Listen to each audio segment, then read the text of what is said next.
I'm Piers, this is scaleup. Let's talk about shareholder agreements. Shareholder agreements, and I'll touch on debt agreements. Somebody said to me, I've just raised £500,000 and it was at a £5 million valuation. Haven't I done well? And the answer to that is maybe. So yes, in terms of the headline valuation, but that's only potentially 10% of the story if you get everything else wrong. And where the real detail is in your shareholder agreement and your constitution of your business. In the UK, it's Articles of Association. And you need to read that very, very carefully. And my advice is to get a good lawyer.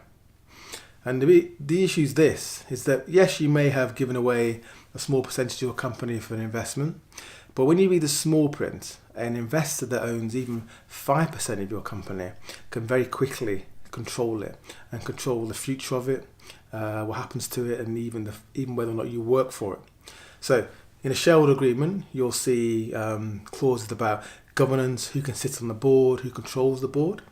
If you have an agreement where there'll be probably consent rights, so you have to ask consent to do certain things, so raise debt or equity or hire people or buy assets or spend a certain amount of money. And don't forget, if you've got a shareholder agreement where you've sort of given an investor a veto right, essentially, if you're raising debt or equity, you need their consent to. So if they say no, what are you going to do? So they've kind of got you.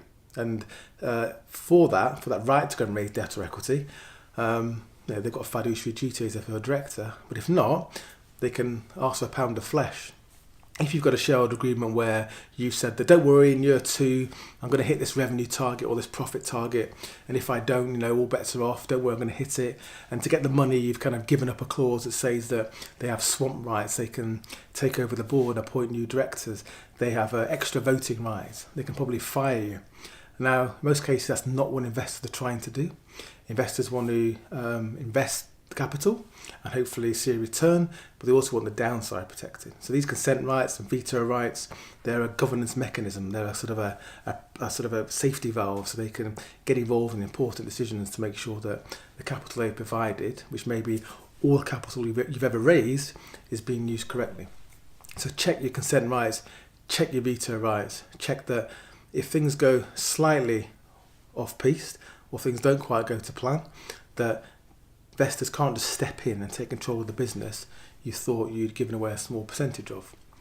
Debt's similar. Let's just touch upon debt. Debt's again, it's a contract, it's a negotiation, and if you're going to pay them back and you're paying the interest and you don't trip over any covenants. A covenant, for example, is where you may have to have profit over a certain level to cover the interest payments, or you may have to have a certain amount of cash in the bank to support the debt. There's lots of covenants. Again, they can be made up. It can be even revenue targets again, which is a dangerous one. And the point with debt is that if you trip over one of these covenants, is what happens? Can they appoint to the board? Can they force a company into insolvency? What happens? And that's what you need to look at very, very carefully. When you're raising debt or equity, it is not just about the headline number.